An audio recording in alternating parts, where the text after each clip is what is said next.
Je m'appelle Sandrine Vasseur. J'ai 29 ans. Je ne savais pas que le mal pur pouvait porter le visage de ma propre sœur jusqu'à ce mardi matin brumeux à l'hôpital de Limoges. Je n'étais même pas encore tout à fait réveillée quand l'étouffement a commencé. Ce n'était pas l'accident de voiture qui m'empêchait de respirer, c'était la main manucurée de ma sœur Laetitia qui venait de tourner la valve de mon oxygène vers le zéro absolu. Alors que mes poumons brûlaient et que ma vision se troublait, je l'ai entendu ricaner, un son froid et métallique qui m'entra jusqu'à la fin de mes jours. « Arrête ton cinéma, Sandrine. Tu ne trompes personne. » Avant de vous raconter comment j'ai survécu à ma propre famille et comment je leur ai fait payer chaque seconde de cette torture, j'aimerais savoir qui m'écoute en ce moment. Dites-moi dans les commentaires depuis quelle ville ou quel pays vous regardez cette vidéo, et quelle heure il est chez vous. J'ai besoin de sentir que je ne suis pas seule face à cette folie. Abonnez-vous si vous aimez voir la justice triompher face à la méchanceté gratuite. Tout a commencé par un crissement de pneus et le noir total. Quand j'ai rouvert les yeux, mon corps semblait rempli de béton armé. Lourd. Douloureux. Inerte. Ma bouche était aussi sèche que du papier de verre, ma tête martelait un rythme infernal, et ma poitrine était enserrée dans un étau invisible. Je ne savais pas si c'était le matin ou le soir. Les néons au-dessus de moi bourdonnaient, seule source de lumière agressive dans cette chambre stérile. La dernière chose dont je me souvenais clairement, c'était le bruit de la tôle qui se pliait. Ma petite Clio qui partait en tête à queue sur la départementale glissante, les phares d'un camion en face, puis le silence. Maintenant, j'étais là, enchevêtrée dans des fils, un bras en écharpe, une jambe surélevée, et des bleus fleurissant sur mes côtes comme une carte géographique de la douleur. Mais le pire n'était pas la douleur physique. C'étaient les voix. C'était la voix de ma sœur Laetitia d'abord, perçante et aiguë, résonnant dans la pièce avant même que mes paupières ne puissent s'ouvrir complètement. Elle ne demandait pas si j'allais bien. Elle ne demandait pas si je souffrais. Non. Regarde-la, disait Laetitia. Elle dort comme une masse. Franchement, elle a ruiné la voiture pour rien. C'était une épave de toute façon, mais quand même, elle aurait pu faire attention. Maman, tu te rends compte qu'elle va encore nous demander de l'argent pour en racheter une ? Ma mère, Chantal, était assise sur le fauteuil près de la fenêtre. Je l'ai vue du coin de l'œil quand j'ai réussi à tourner la tête de quelques millimètres. Elle ne me regardait pas. Elle faisait défiler l'écran de son téléphone avec cet air d'ennui profond qu'elle réservait aux situations qui ne la concernaient pas directement. Comme si ma présence ici, brisée et vulnérable, n'était qu'un contretemps dans son emploi du temps de retraitée oisive. C'est tellement dramatique, a continué Laetitia en s'approchant de mon lit. Elle portait ce parfum entêtant, trop sucré, qui me donnait toujours la nausée. Elle a inspecté les machines comme on inspecte un produit défectueux au supermarché. Quelques côtes fêlées et un poumon un peu touché. Les médecins exagèrent toujours. Elle le fait exprès, tu sais ? Depuis qu'on est petite, elle adore attirer l'attention. J'ai voulu parler. J'ai voulu crier que j'avais mal, que j'avais peur. Mais ma gorge était en feu. Seul un râle faible est sorti de mes lèvres gercées. Ma mère a émis un petit rire sec sans lever les yeux. Laisse-la, Laetitia. Elle se réveillera quand elle aura faim. J'ai appris il y a longtemps que le silence était plus sûr avec elle. Je suis restée immobile, espérant qu'elle partirait. Mais Laetitia s'est penchée plus près. Ses yeux brillaient d'une lueur malveillante que je ne connaissais que trop bien. C'était le regard qu'elle avait quand elle cassait mes jouets en cachette, ou quand elle volait de l'argent dans le sac de ma grand-mère pour m'accuser ensuite. Ce bip-bip est insupportable, a-t-elle sifflé. Honnêtement, Sandrine, tu as toujours simulé la maladie pour qu'on s'occupe de toi. Tu es pathétique. Et c'est là que c'est arrivé. Avant que mon cerveau embrumé ne puisse traiter ce qu'elle faisait, sa main s'est tendue vers le mur. Elle a saisi la valve du débitmètre d'oxygène. Pas par erreur. Pas par maladresse. Elle m'a regardé droit dans les yeux, a souri, et a tourné le robinet jusqu'à ce que la petite bille en métal retombe tout en bas du tube. Puis, d'un geste sec, elle a arraché le masque de mon visage. L'air a manqué instantanément. C'était comme si quelqu'un avait posé un oreiller sur mon visage. Mes poumons, déjà fragilisés par l'accident, ont cherché l'air frénétiquement, mais ne trouvaient rien. La panique m'a envahi, une vague froide et terrifiante. Voilà, a dit Laetitia en croisant les bras, satisfaite. Plus de bruit. Maintenant, arrête de jouer la comédie et lève-toi. Je suffoquais. Je voyais des points noirs danser devant mes yeux. Je ne pouvais pas bouger, je ne pouvais pas me défendre. Je me suis dit que c'était la fin. Que j'allais mourir ici, assassinée par ma propre sœur sous les yeux indifférents de ma mère, pour un simple caprice, pour un peu de silence. Mais ce qu'elles ignoraient toutes les deux, c'est que la porte de ma chambre n'était pas fermée. Et dans le couloir, quelqu'un avait tout vu. L'ombre est apparue dans l'encadrement de la porte avant même que Laetitia n'ait le temps de savourer sa cruauté. C'était une infirmière. Pas la jeune stagiaire timide qui m'avait posé la perfusion. Non, c'était une femme d'une 50aine d'années, robuste, avec des yeux qui avaient vu trop d'horreur pour tolérer celle-ci. Son badge indiquait Fatima. Elle n'a pas crié. Elle n'a pas paniqué. Elle a bondi avec une efficacité militaire. En une seconde, elle a repoussé Laetitia si fort que ma sœur a trébuché contre le chariot de médicaments. Fatima a remis le masque sur mon visage, a rouvert la valve d'oxygène à fond, et a appuyé violemment sur le bouton d'urgence rouge au-dessus de mon lit. L'air frais a inondé mes poumons. J'ai pris une inspiration rauque, douloureuse, comme un noyé qui remonte à la surface.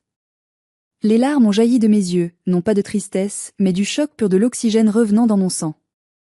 Mais ça va pas la tête, a hurlé Laetitia en se redressant, lissant sa jupe comme si c'était elle la victime.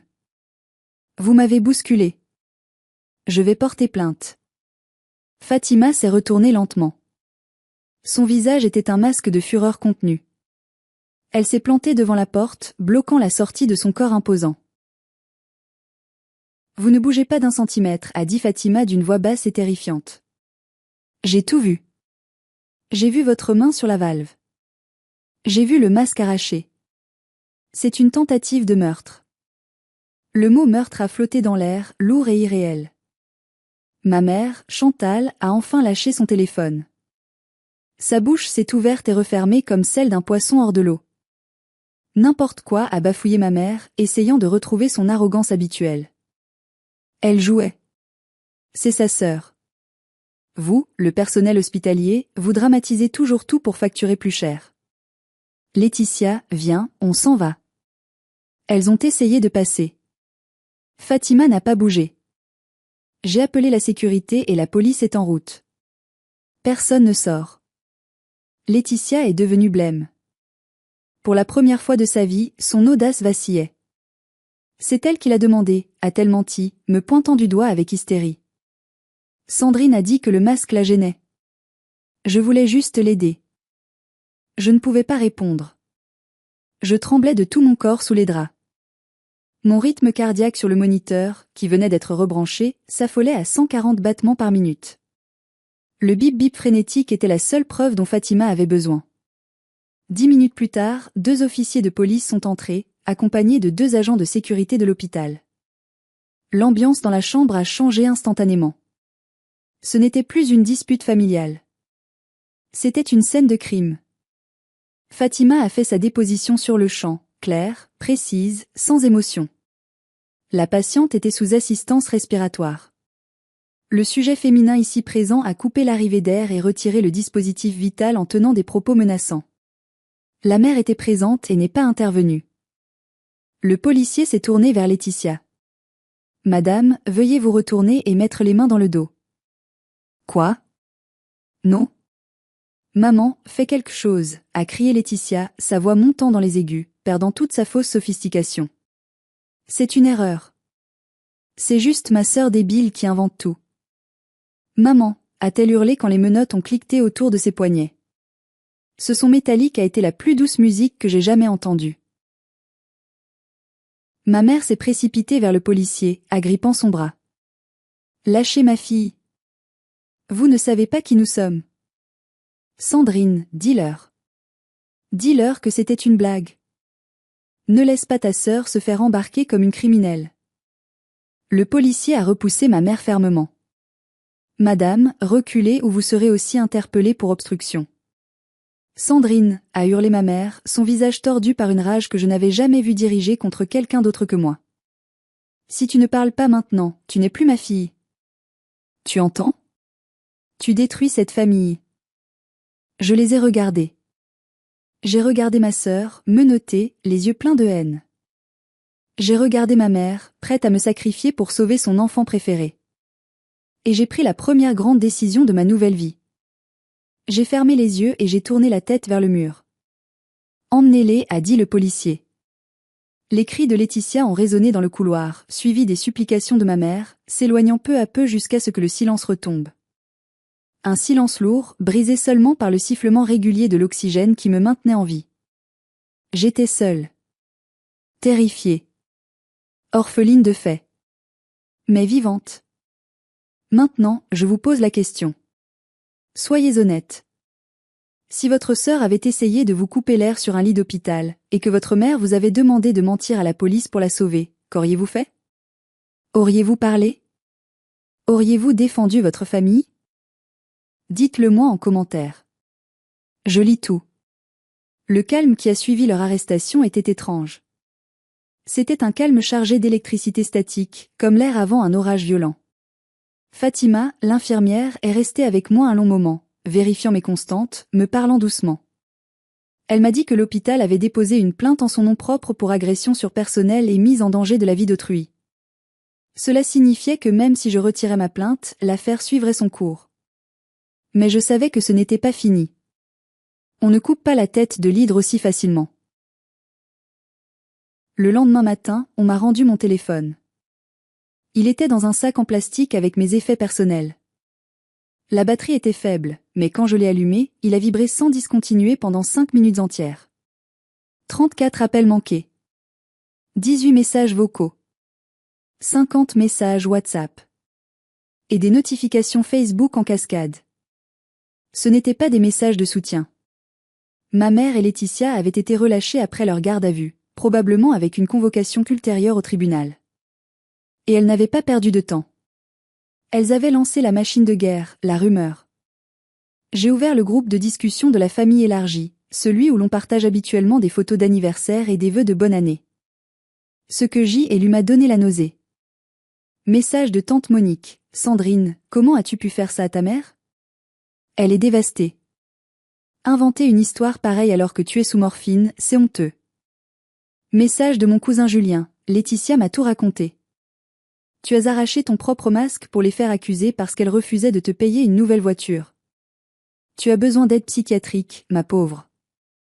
Message de ma mère envoyé à 3 heures du matin sur le groupe familial. Je demande à tout le monde de prier pour Sandrine. L'accident a dû toucher son cerveau. Elle est devenue paranoïaque et dangereuse. Elle a fait arrêter sa propre sœur par jalousie maladive. Nous sommes sous le choc. Elles avaient retourné l'histoire. Elles avaient transformé leur crime en non-délire. C'est la marque de fabrique des narcissiques, accuser la victime de ce qu'ils ont eux-mêmes commis. On appelle ça la projection. Et ma famille en était championne olympique. Je lisais les messages, les larmes coulant sur mes joues. Personne ne me demandait ma version. Personne ne demandait comment j'allais physiquement. J'étais devenue le monstre, l'ingrate, la folle. C'était une campagne de diffamation parfaitement orchestrée, conçue pour m'isoler avant même que je puisse sortir de l'hôpital. J'ai essayé d'appeler ma tante Monique pour expliquer. Elle a décroché, mais sa voix était glaciale. Ne m'appelle pas, Sandrine. Ta mère est en train de faire une crise de nerfs à cause de toi. Tant que tu ne retires pas ta plainte et que tu ne t'excuses pas publiquement, tu n'existes plus pour nous. Elle a raccroché. J'ai regardé le mur blanc de ma chambre. La solitude était totale. J'avais l'impression d'être une pestiférée. Mais au fond de moi, une petite flamme commençait à s'allumer. Ce n'était plus de la tristesse. C'était de la colère. Froide. Dure. Elles pensaient m'avoir isolée? Elles pensaient m'avoir brisée avec leurs mensonges? Elles avaient tort. Elles venaient juste de me libérer de l'obligation d'être la gentille fille. Mais je ne savais pas encore à quel point elles étaient prêtes à aller loin pour me détruire. Ce n'était pas seulement ma réputation qu'elles visaient. C'était ma survie. Une notification d'email a attiré mon attention. C'était ma banque. Alerte solde débiteur. Mon cœur a raté un battement. J'ai ouvert l'application avec des doigts tremblants, priant pour que ce soit une erreur. Ce que j'ai vu sur l'écran m'a fait oublier mes côtes cassées. Il y a 5 ans, quand mon père est décédé, j'avais ouvert un compte joint avec ma mère. C'était supposé être un compte au cas où, pour ses frais médicaux ou des urgences liées à la maison familiale. J'y versais 200 € chaque mois, consciencieusement. Au fil des années, avec quelques primes et des économies supplémentaires que j'y avais placées pour la sécurité de maman, le solde avait atteint près de 15 000 €. C'étaient mes économies. Mon filet de sécurité. L'apport pour mon futur appartement. Le solde affiché à l'écran était de 450 €. 15 000 € avaient disparu en 24 heures. J'ai cliqué sur le détail des transactions. Virement instantané vers compte tiers. Retrait espèce guichet. Paiement cabinet d'avocats Dumont et associés. Ma mère avait vidé le compte. Elle avait pris MON argent pour payer l'avocat qui allait défendre Laetitia contre moi. L'ironie était si cruelle qu'elle en devenait grotesque. Je finançais la défense de la personne qui avait essayé de me tuer. J'ai voulu hurler, mais mes poumons ne le permettaient pas. J'ai senti une vague de chaleur me submerger. Je n'avais plus rien. Pas de famille, et maintenant, plus un sou.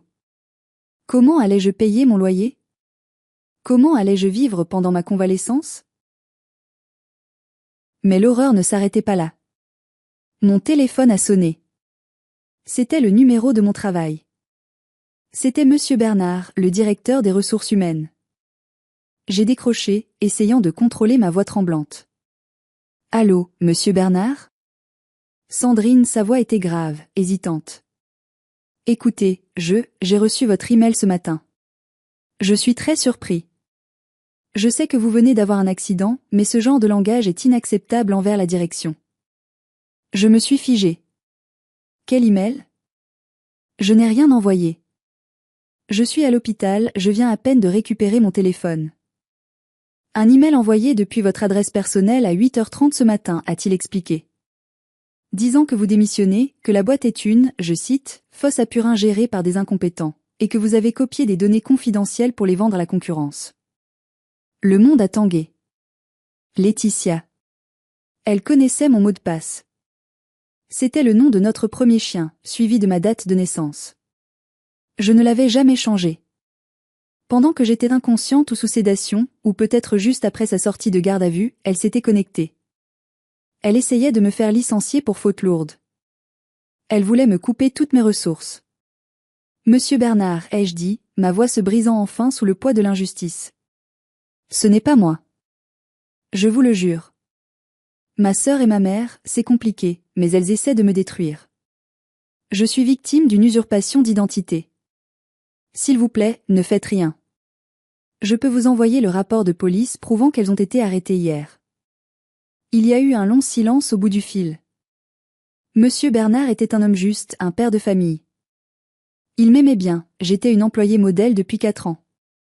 Envoyez-moi tout ce que vous avez, Sandrine, a-t-il dit doucement. On va geler votre accès informatique par sécurité, mais je ne validerai pas cette démission.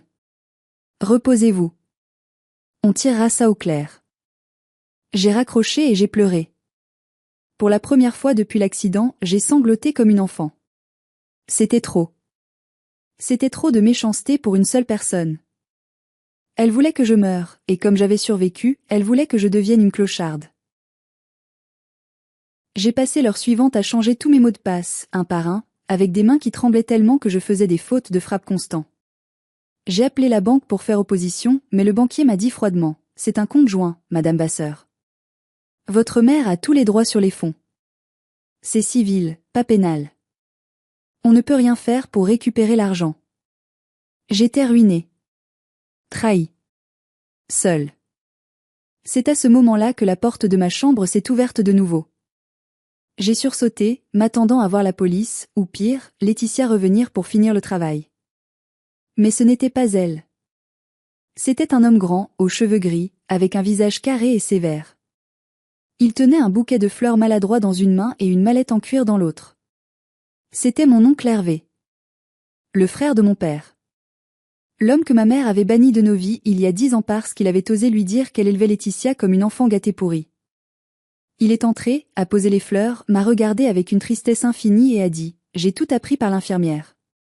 Sandrine, c'est fini. Elles ne te toucheront plus jamais. » La présence de l'oncle Hervé remplissait la pièce d'une autorité rassurante. Il n'était pas venu seul. Ma tante Béatrice, sa femme, est entrée juste après lui, les yeux rouges. Elle n'a rien dit, elle m'a juste serré dans ses bras, doucement pour ne pas blesser mes côtes, et j'ai senti l'odeur de lessive fraîche et de vanille qui me rappelait mon enfance, avant que tout ne devienne toxique. Comment avez-vous su? Ai-je demandé. Fatima, l'infirmière, a répondu Hervé en s'asseyant lourdement. C'est la cousine d'un de mes chauffeurs routiers. Le monde est petit à Limoges. Quand elle a vu le nom Vasseur et l'horreur de la situation, elle a fait le lien. Elle m'a appelé ce matin. Hervé était un homme d'action. Il possédait une entreprise de transport prospère. Il n'avait pas peur des conflits, et surtout, il n'avait jamais eu peur de ma mère Chantal. J'ai déjà mis un avocat sur le coup, un vrai, pas les clowns que ta mère engage, a-t-il continué. Il va s'occuper de la banque. Même sur un compte joint, vider la totalité des fonds alors que le cotitulaire est hospitalisé, ça s'appelle de l'abus de confiance, surtout si on prouve que c'était tes revenus. On va les traîner en justice jusqu'à ce qu'elles recrachent le dernier centime. Je me sentais moins seule, mais la peur persistait. Oncle Hervé, elles ont dit à tout le monde que j'étais folle. Que j'avais inventé l'agression. Laisse-les parler, a coupé Béatrice en me tendant un verre d'eau. Les chiens aboient, la caravane passe. Nous avons la vidéo de surveillance du couloir. L'avocat l'a récupérée ce matin sur ordonnance du juge. On y voit Laetitia sortir de la chambre en courant juste avant que l'alarme ne sonne, et ta mère qui essaie de cacher son téléphone. C'est accablant. Mais ma famille n'avait pas fini de creuser dans l'abjection. Alors que nous discutions, un huissier de justice s'est présenté à la porte de ma chambre. Il avait l'air gêné, tenant un dossier bleu. Mademoiselle Sandrine Vasseur, a-t-il demandé. C'est elle, a répondu Hervé sèchement. Que voulez-vous? Je suis mandaté par Madame Chantal Vasseur et Mademoiselle Laetitia Vasseur pour une sommation interpellative, a-t-il dit en lisant ses papiers. Elles affirment que dans le coffre de votre véhicule accidenté se trouvait un coffret à bijoux anciens, héritage de famille, d'une valeur estimée à 50 000 €. Ce coffret a disparu. Elles vous accusent de l'avoir détourné ou vendu avant l'accident et exigent sa restitution immédiate sous peine de poursuite pour vol aggravé. J'ai écarquillé les yeux. Le coffret à bijoux de grand-mère. C'est un mensonge, ai-je crié, oubliant la douleur. Laetitia a vendu ce coffret il y a 3 ans pour payer ses dettes de jeu. Maman le sait très bien, elle a couvert l'affaire pour ne pas que papa la prenne avant sa mort. L'huissier a noté ma réponse sans émotion. C'est votre déclaration, madame. Je la note. Hervé s'est levé, dominant l'huissier de toute sa hauteur. Vous direz à votre cliente que nous avons les reçus du dépôt-vente L'Or Ancien rue Jean Jaurès, daté de 2021, signé de la main de Laetitia Vasseur. J'ai gardé une copie de tout quand j'ai aidé mon frère à faire l'inventaire avant son décès. Si elles poursuivent cette plainte, nous porterons plainte pour dénonciation calomnieuse. L'huissier a pâli légèrement, a hoché la tête et a quitté la chambre rapidement. Elles sont désespérées, a murmuré Hervé, les poings serrés. Elles essaient de créer une contre-attaque pour te forcer à négocier le retrait de ta plainte pour l'oxygène. C'est du chantage.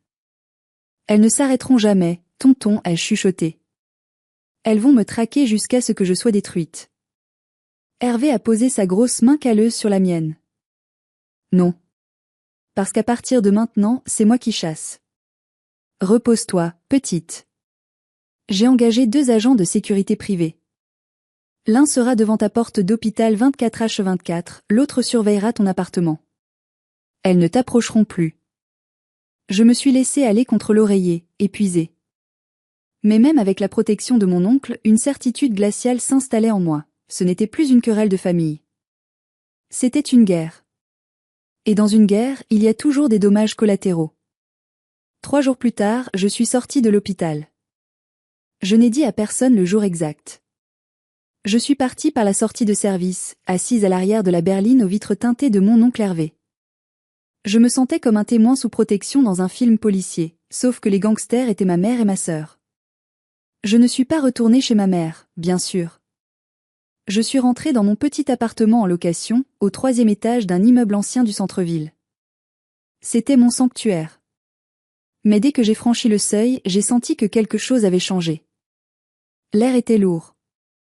L'odeur de renfermé me semblait menaçante. Hervé et Béatrice m'ont aidé à m'installer. Ils ont vérifié les fenêtres, changé les verrous pour des modèles de haute sécurité. Hervé a installé 3 caméras connectées, une sur le palier, une dans le salon, et une pointée vers la rue. Tu as mon numéro en numérotation rapide, m'a dit Hervé avant de partir. Au moindre bruit, tu appelles. N'hésite pas. La première nuit a été un enfer. Chaque grincement du parquet me faisait sursauter. Chaque voiture passant dans la rue me donnait des palpitations. Je fixais l'écran de mon téléphone, regardant le flux vidéo des caméras comme une obsédée. Ce n'était pas de la paranoïa. C'était de l'expérience. Je savais de quoi elles étaient capables. Le lendemain matin, mon propriétaire, Monsieur Dupuis, m'a appelé. Mademoiselle Vasseur, je voulais vous prévenir, a-t-il dit, la voix inquiète. Une femme est passée hier soir, vers 22 heures. Elle a insisté pour avoir le double de vos clés. Mon sang s'est glacé. Qui c'était? Elle a dit être votre sœur. Elle a dit que vous étiez paralysé suite à l'accident et que vous aviez besoin de soins constants, qu'elle devait préparer l'appartement pour votre retour. Elle était très insistante. Agressive même. Vous ne lui avez pas donné, ai-je demandé, la gorge serrée. Bien sûr que non. Je lui ai dit qu'il me fallait votre autorisation écrite. Elle s'est énervée, elle a commencé à crier que j'étais un sans-cœur, que je laissais une handicapée mourir seule. Elle a donné un coup de pied dans le pot de fleurs de l'entrée en partant. Il est cassé. Je me suis excusée profusément, promettant de rembourser le pot. J'ai raccroché, les mains tremblantes. Elles savaient que j'étais rentrée. Elles essayaient de s'introduire chez moi. Pourquoi? Pour planter de fausses preuves? Pour me faire peur? Ou pour finir ce qu'elles avaient commencé à l'hôpital? Je ne suis pas sortie de chez moi pendant 2 jours. Je vivais volet clos. Je mangeais des boîtes de conserve. Je me sentais comme un animal traqué. Le 3e soir, vers minuit, mon téléphone a vibré. Notification de la caméra de sécurité extérieure, mouvement détecté. J'ai ouvert l'application. Ce n'était pas Laetitia. Ce n'était pas ma mère. C'était un homme. Il portait un sweat à capuche sombre relevé sur sa tête. Il se tenait de l'autre côté de la rue, immobile, regardant directement vers ma fenêtre. Il ne bougeait pas. Il ne regardait pas son téléphone. Il me regardait, moi. Ou du moins, il regardait l'endroit où je me cachais. Il est resté là pendant 1 heure. Juste à fixer ma fenêtre. C'était pire que s'il avait crié. C'était une menace silencieuse. J'ai zoomé sur l'image. Je ne reconnaissais pas son visage, mais je voyais quelque chose briller dans sa main. Un couteau? Un outil? J'ai appelé Hervé. Il y a quelqu'un, ai-je chuchoté. Je vois le flux vidéo, a répondu Hervé instantanément. Il ne dormait pas non plus. J'arrive. Ne bouge pas. La police est prévenue.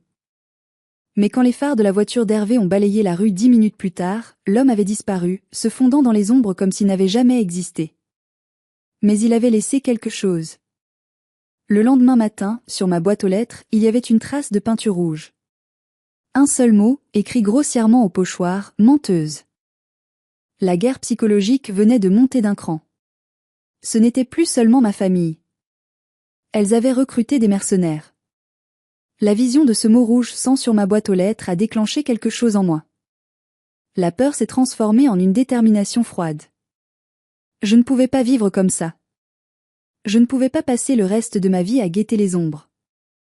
Hervé est arrivé avec un technicien en sécurité pour renforcer encore le système. Il a regardé le tag menteuse avec un visage de marbre. J'ai montré la vidéo du type à un de mes anciens contacts dans la police, m'a dit Hervé en entrant dans le salon. Il l'a reconnu. C'est un petit voyou local, un certain Kevin, connu pour des cambriolages et des intimidations. Il traîne souvent dans les bars où Laetitia a ses habitudes. Elle l'a payé, ai-je conclu. Avec mon argent. Avec les 15 000 € qu'elles ont volés sur le compte joint. Probablement a acquiescé Hervé. Ce qui veut dire qu'il ne s'arrêtera pas tant qu'il sera payé. Mais ça veut aussi dire qu'on a un lien. Si on arrive à prouver que Laetitia l'a payé, c'est association de malfaiteurs. C'est la prison ferme, pas juste du sursis. Les jours suivants ont été un jeu du chat et de la souris terrifiant. Le type, Kevin, revenait. Il ne s'approchait jamais assez pour être arrêté, mais assez pour être vu. Il laissait des mégots de cigarettes devant ma porte. Il sonnait à l'interphone à 3 heures du matin et ne disait rien, respirant juste lourdement dans le micro. Je vivais avec un couteau de cuisine sur ma table de nuit. Je sursautais à chaque notification. Mon médecin m'avait prescrit des anxiolytiques, mais je refusais de les prendre. Je devais rester alerte. Si je m'endormais trop profondément, je craignais de ne jamais me réveiller. Puis, le coup de grâce est arrivé par email. Sujet: confirmation de changement de bénéficiaire, assurance vie prévoyance. J'ai ouvert le mail, le cœur battant à tout rompre. Une demande avait été faite pour modifier le bénéficiaire de mon assurance décès, que mon entreprise payait. Le bénéficiaire actuel était l'association La Croix-Rouge, j'avais changé ça après la mort de papa. La nouvelle demande visait à remettre Madame Chantal Vasseur. La demande avait été rejetée par l'assureur car la signature électronique ne correspondait pas. Mais l'intention était claire comme de l'eau de roche. Elles anticipaient ma mort. Ou pire, elles l'espéraient. Elles voulaient s'assurer que si l'accident ou le suicide arrivait, elles toucheraient le jackpot. J'ai appelé Hervé, ma voix blanche de rage. Tonton, organise une réunion. Avec tout le monde. Les grands-oncles, les cousins, tout le clan Vasseur. Je veux que tout le monde soit là. Tu es sûr? A demandé Hervé. Ça va être violent. Je veux qu'il voie, ai-je dit. Je veux qu'il voie les monstres qu'il protège. Je veux que ce soit public. Dimanche prochain. Chez toi. D'accord, a dit Hervé. Je m'occupe des invitations. Et je m'occupe de la sécurité. Le reste de la semaine, j'ai compilé mon dossier. J'ai imprimé les relevés bancaires. J'ai copié les vidéos de surveillance du harceleur. J'ai imprimé les emails de l'assurance et de mon travail. J'ai tout mis dans un classeur rouge. Le dimanche est arrivé. Il pleuvait des cordes sur Limoges, un temps gris et déprimant qui collait parfaitement à l'ambiance. Hervé est venu me chercher. J'avais encore mal aux côtes, je marchais avec une canne, mais je n'avais jamais eu la tête aussi haute. En arrivant chez mon oncle, j'ai vu la voiture de ma mère. Une Mercedes qu'elle n'avait pas les moyens d'entretenir. Elles étaient là. Je suis entré dans le grand salon. Il y avait une quinzaine de personnes. Des oncles, des tantes, des cousins qui m'avaient insulté sur WhatsApp quelques jours plus tôt. Ils se sont tus en me voyant. Ma mère était assise sur le canapé en velours, un mouchoir à la main, jouant la veuve éplorée. Laetitia était à côté d'elle, pianotant sur son téléphone, l'air insolent, mâchant un chewing-gum la bouche ouverte. Ah, voilà la miraculée, a lancé Laetitia sans lever les yeux. On peut savoir pourquoi on est convoqué? On a un déjeuner prévu nous. Je me suis assise en face d'elle. J'ai posé le classeur rouge sur la table basse. Le bruit a résonné comme un coup de feu. On n'est pas là pour déjeuner, a dit Hervé en fermant la porte à clé derrière lui. On est là pour un procès. Un procès, a ricané ma mère, tentant de garder sa posture digne. Hervé, tu te prends pour qui? Tu as toujours été jaloux de notre réussite, mais là, tu deviens ridicule. Viens Laetitia, on s'en va. Elles se sont levées. Assieds-toi, Chantal, a tonné Hervé d'une voix si puissante que les vitres ont tremblé. Si tu franchis cette porte, je coupe l'accès au fonds de fiducie familiale immédiatement. Et je transmets ce dossier au procureur de la République demain matin à 8 heures. Le fonds de fiducie. C'était l'argent que grand-père avait laissé, géré par l'entreprise de transport, qui versait des dividendes mensuels à tous les membres de la famille. C'était la seule vraie source de revenus de ma mère et de Laetitia. Elles se sont rassises, furieuses. Hervé a allumé la grande télévision murale. Sans un mot, il a lancé la vidéo. L'image était granuleuse, en noir et blanc, mais on voyait parfaitement. On voyait le lit d'hôpital. On voyait Laetitia s'approcher. On voyait sa main tourner la valve. On voyait le masque arraché. On voyait son rire. Un silence de mort est tombé sur le salon. Tante Monique a mis la main devant sa bouche. Cousin Julien a baissé les yeux. La vidéo a continué. L'arrivée de Fatima. L'agression. La police. Quand l'écran est redevenu noir, personne n'osait respirer. C'est truqué, a crié Laetitia, mais sa voix tremblait. C'est des effets spéciaux. Avec l'IA, on peut tout faire maintenant. Ferme-la, a dit Hervé calmement. On a aussi ça. Il a projeté les relevés bancaires. Le retrait de 15 000 €. Puis, les relevés téléphoniques de Laetitia, obtenus légalement par l'avocat dans le cadre de la plainte pour harcèlement. On y voyait des dizaines de SMS échangés avec un certain Kevin le dingue. Hervé a lu un des messages à haute voix. Vas-y ce soir. Fais-lui peur. Casse une vitre si tu veux. Je veux qu'elle craque. Et la réponse de Kevin, ça te coûtera 500 balles de plus. Et le virement correspondant depuis le compte de ma mère. Toute la salle s'est tournée vers Chantal et Laetitia. Le déni n'était plus possible. Ce n'était pas une dispute de sœurs. C'était une entreprise criminelle. Vous avez payé un voyou pour terroriser votre propre fille, a demandé tante Monique, sa voix brisée par le choc. Chantal, dis-moi que c'est faux. Ma mère s'est redressée. Son masque est tombé. Plus de larmes, plus de fragilité. Juste une haine pure. Elle le mérite, a craché ma mère en me pointant du doigt. Elle a toujours été jalouse de Laetitia. Elle a toujours voulu nous séparer. C'est elle la méchante. J'ai pris l'argent parce qu'il m'appartient.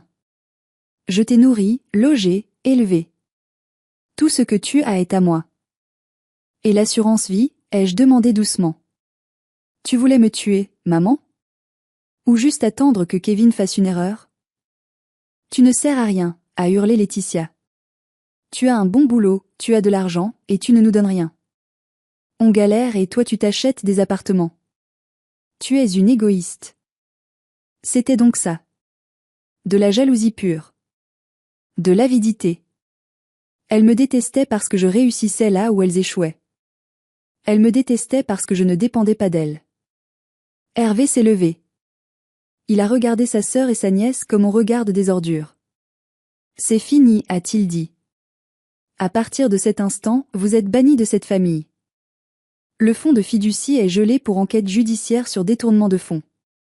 Vous ne toucherez plus un centime de l'entreprise. Et je vais personnellement témoigner contre vous au tribunal. Tu ne peux pas faire ça, a crié Laetitia en se jetant vers lui. Deux cousins l'ont intercepté et l'ont repoussé sur le canapé. Je me suis levée à mon tour. J'ai marché jusqu'à ma mère. Je l'ai regardée dans les yeux. Je n'ai vu aucun amour. Juste un vide effrayant. Maman, ai-je dit. Tu ne m'as pas mise au monde pour m'aimer. Tu m'as faite pour servir de pièce de rechange à Laetitia. Mais la pièce de rechange est cassée. Et elle s'en va. Tu reviendras en rampant, a sifflé ma mère. Tu n'es rien sans nous.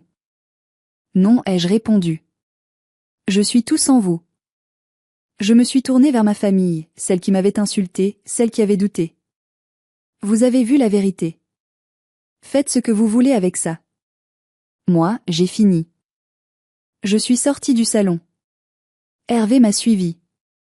Derrière nous, les cris de Laetitia et les pleurs hystériques de ma mère résonnaient, mais pour la première fois, ils semblaient lointains. Comme le bruit d'une télévision dans une autre pièce. La soirée s'est terminée dans le chaos pour elle, mais dans une clarté absolue pour moi. Hervé a tenu parole. Dès le lendemain matin, les robinets financiers ont été coupés. Plus de dividendes mensuels pour Chantal. Plus d'argent de poche pour Laetitia. L'avocat de la famille, qui gérait le trust, a contacté ma mère pour l'informer qu'une procédure de remboursement des sommes détournées, les 15 000 € et bien d'autres au fil des ans, était lancée. Il allait saisir leur maison. La maison où j'avais grandi, ce mausolée de leur ego, allait être vendue pour rembourser leurs dettes et mes dommages. C'était une victoire totale. Mais je ne ressentais aucune joie. Juste un immense épuisement. Je savais une chose, une bête blessée est encore plus dangereuse. Laetitia n'avait plus rien à perdre.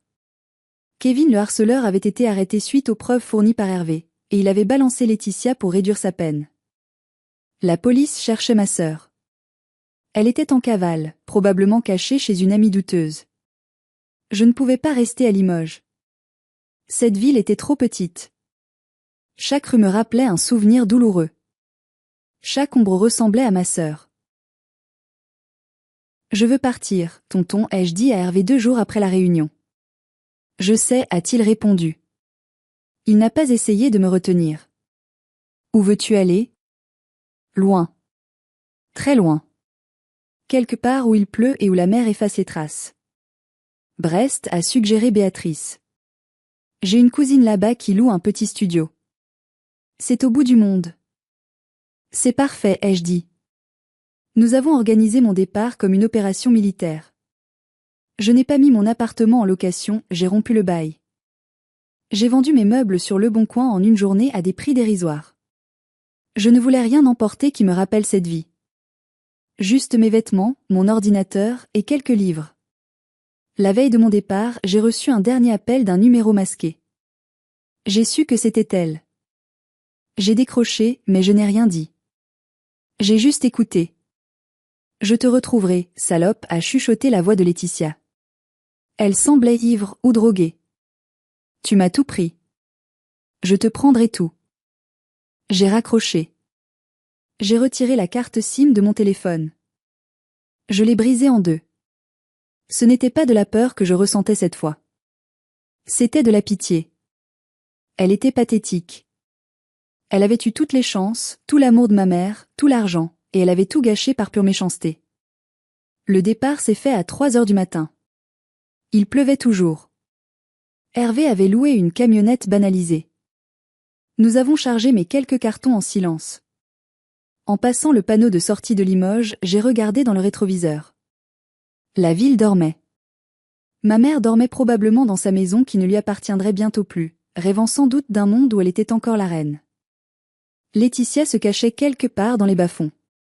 Je laissais derrière moi 29 ans de vie. Je laissais mon travail, mes quelques amis, qui n'avaient pas été très présents, il faut l'avouer, et mon histoire. Le trajet vers Brest a duré 6 heures. 6 heures de route à travers la France endormie. J'ai regardé le paysage changer. Les collines du Limousin ont laissé place aux plaines, puis aux bocages bretons. L'air est devenu plus frais, plus salé. Quand nous sommes arrivés au pont de l'Iroise, le soleil se levait.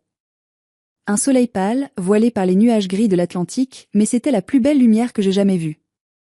Brest est une ville dure, reconstruite après la guerre, grise et bétonnée. Mais pour moi, elle ressemblait au paradis. C'était une forteresse. Nous avons déchargé mes affaires dans le studio de la cousine de Béatrice. Il y avait une vue sur la rade. On voyait les grues du port militaire et l'océan gris acier. Hervé m'a serré dans ses bras avant de repartir. Tu es en sécurité ici. Personne ne sait où tu es, à part Béatrice et moi. Même l'avocat ne le sait pas. Je lui ferai suivre tes courriers. Merci, tonton, ai-je pleuré. Tu m'as sauvé la vie. Non, Sandrine, a-t-il dit en me tenant par les épaules. Tu t'es sauvée toi-même. Le jour où tu as refusé de mentir pour elle à l'hôpital, c'est ce jour-là que tu t'es sauvée. Il est reparti. Je suis restée seule dans mon studio vide. J'ai ouvert la fenêtre. Le vent marin m'a fouetté le visage. J'ai pris une grande inspiration. Mes côtes me faisaient encore un peu mal, mais l'air entrait librement. Personne ne pouvait le couper. J'ai sorti mon nouveau téléphone, avec mon nouveau numéro. J'ai envoyé un seul message à Hervé, bien arrivé. La vie commence. Puis, je suis allée sur le bord de la Penfelt, la rivière qui traverse Brest. J'ai sorti les morceaux de mon ancienne carte SIM de ma poche. Je les ai jetés dans l'eau sombre. Je les ai regardés couler. Adieu, Sandrine la victime.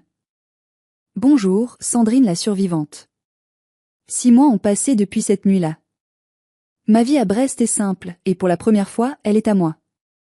J'ai trouvé un travail dans un petit cabinet comptable. Mon patron est un homme bourru mais gentil, qui ne me demande jamais de faire des heures supplémentaires non payées et qui me dit merci. C'est fou comme ce petit mot peut changer une vie. Je vis toujours dans le studio avec vue sur la mer. J'ai acheté des plantes. Beaucoup de plantes. J'ai un chat, un gros matourou que j'ai appelé Hervé, ça fait rire mon oncle quand je lui dis. Je n'ai plus de caméra de surveillance à l'intérieur de chez moi. J'en ai gardé une sur la porte d'entrée, par habitude, mais je ne regarde l'application qu'une fois par semaine, pas toutes les 5 minutes. Les nouvelles de Limoges me parviennent par le filtre protecteur de ma tante Béatrice. Et elles sont satisfaisantes, d'une manière karmique. Laetitia a été arrêtée 2 semaines après mon départ. Elle avait essayé d'utiliser la carte de crédit d'une amie qui l'hébergeait. La police l'a cueillie au distributeur. Elle a été jugée pour l'agression à l'hôpital, pour le harcèlement et pour complicité avec Kevin. Comme elle avait un casier vierge, elle n'a pas pris de prison ferme lourde, mais elle a écopé de 18 mois dont 6 fermes, aménageables avec un bracelet électronique et une obligation de soins psychiatriques. Le bracelet électronique l'a obligée à rester chez ma mère. Et c'est là que l'enfer a vraiment commencé pour elles deux. Enfermées ensemble dans une maison qui était en train d'être saisie, sans argent, sans le fonds de fiducie, elles se sont entre-dévorées. Béatrice m'a raconté que les voisins appelaient la police presque tous les soirs pour tapage nocturne. Elles se hurlaient dessus, se reprochant mutuellement leur déchéance. Ma mère a fini par perdre la maison. Elle vit maintenant dans un petit HLM en banlieue. Elle a essayé de contacter Hervé pour demander de l'argent, jouant la carte de la pauvre vieille femme abandonnée. Hervé a simplement raccroché. Quant aux 15 000 € volés, je ne les reverrai probablement jamais en totalité. La vente de la maison a servi à payer les créanciers prioritaires. Mais l'avocat a réussi à récupérer environ 4 000 €. J'ai utilisé cet argent pour m'offrir un beau voyage en Irlande le mois dernier. J'ai bu une bière à la santé de ma liberté sur une falaise face à l'océan. Parfois, je fais encore des cauchemars. Je rêve que je suis dans ce lit d'hôpital, que l'air manque, que Laetitia rit. Je me réveille en sueur, cherchant mon souffle. Mais ensuite, j'entends le ronronnement de mon chat, j'entends la pluie bretonne contre la vitre, et je sais que c'est fini. Je n'ai pas de petit ami pour l'instant. Je prends le temps de me reconstruire. J'apprends à faire confiance à nouveau, ce qui est le plus dur.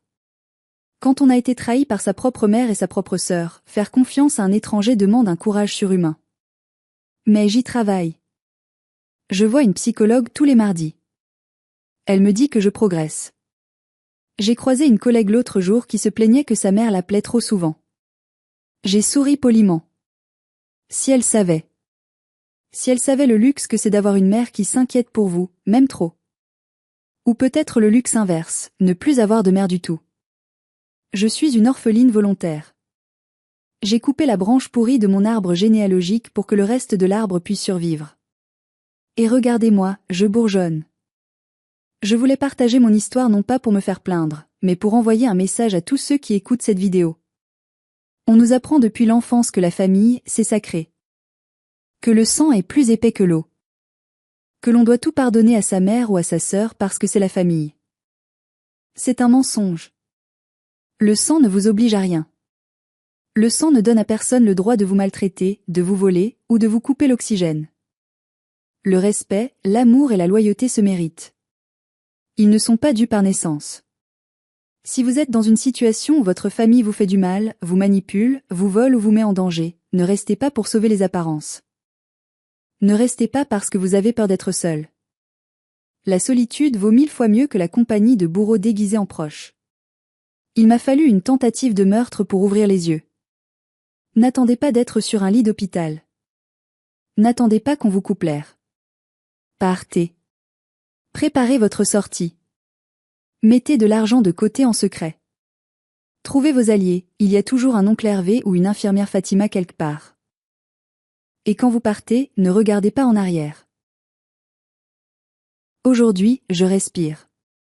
C'est la chose la plus simple et la plus précieuse au monde. Je respire un air qui est à moi. Merci de m'avoir écouté jusqu'au bout. Si mon histoire vous a touché, s'il vous plaît, mettez un j'aime à cette vidéo pour qu'elle soit suggérée à d'autres personnes qui pourraient avoir besoin de l'entendre. Et vous? Avez-vous déjà dû couper les ponts avec un membre toxique de votre famille?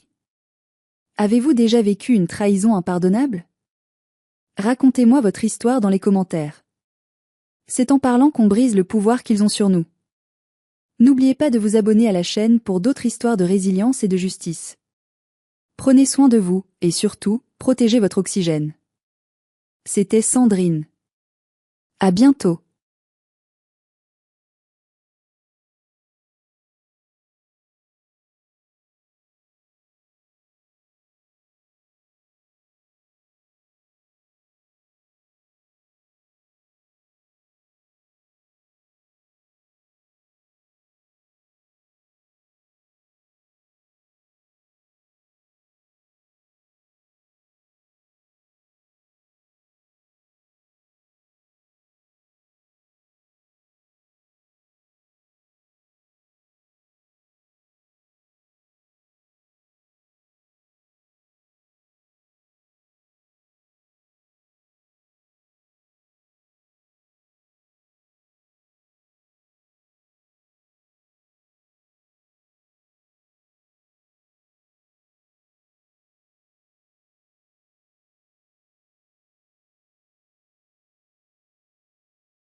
have is laogama, which is like Chinese chili oil.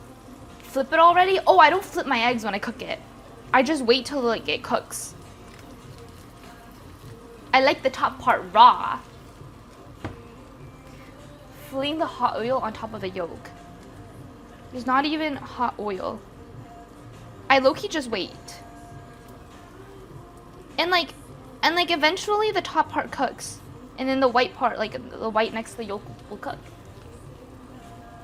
You do sunny side up, you heathen. Is that bad? I love sunny side up.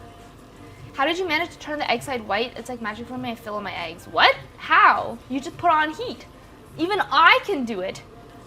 It's actually kind of impressive. Wait, what's impressive? That I make my eggs? What? Or the salt? Oh my god, please don't fall. Wait.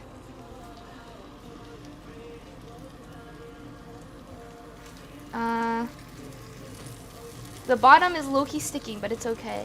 Can this part cook yet? What if I put one egg on? What if I stacked the eggs? Wait, I have an idea. It's gonna cook the top part. Ooh, is this smart or no? Let me know. Is this the tech? Oh my god, I'm doing it. Okay, we'll see how it turns out. No, Amanda, why? An egg sandwich. No, why? Why? This is smart. Don't call the cops, this is smart. It also smells bad. Oh, it is burnt. That's what was burning. It was because it was on level 9. Salmonella. No, it'll be okay. What goes on with your brain? Critical thinking and problem solving skills. That's why I should be hired at a job. Ooh. It worked! Wait. Look at it. See? This top part is cooked now. This is the strat. And then I think I popped the yolk. I'm confused.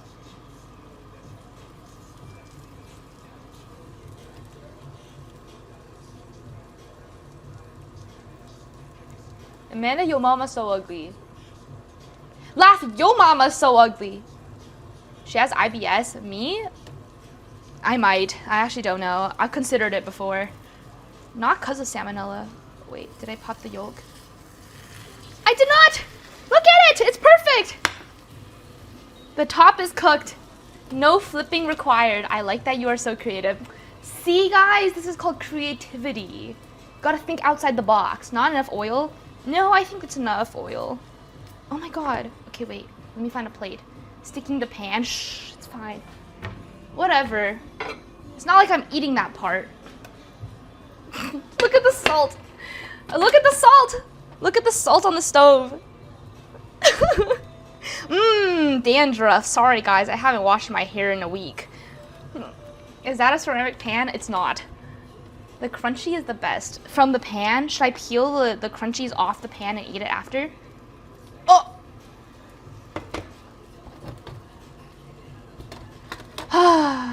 What? Can we? Okay. Okay. How did I mess this up? Oh, fuck.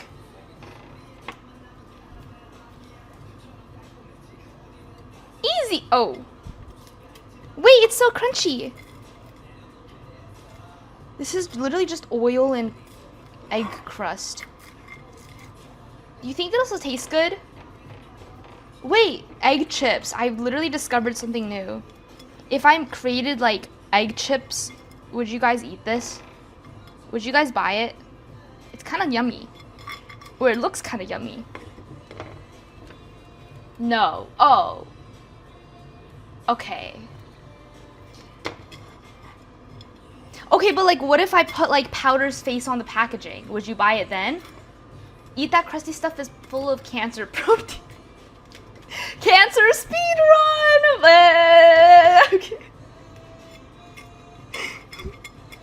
I have so many business ideas, but I feel like all of them, for some reason, would fail. I feel like I'll buy it. Oh, thanks! You look so sad, pity buys. That's how you get them. That's how you get them. Business brain. I will try it first. Don't worry. I'll try it before you guys have to try it. Man, if you come to TwitchCon handing out food, no one would accept your food. I'd probably get kicked out. I'd probably get sued for food poisoning. Probably. Why is her lips shimmering? Oh, because I put sesame oil on my lips earlier. No, I didn't. I'd sue. Don't sue me! Don't do it! I'm just a young entrepreneur. I don't have any chopsticks. Oh, I did my dishes the other day. Thank God. What else can you do? Nah, I don't know. Cry. I've actually never made a hot dog before. I actually don't know. Man, I have lots of ideas, but it doesn't mean they're all good. Well, that's why you just keep coming up with ideas, you know? Don't let failure stop you. Life lesson number 1 by Amanda.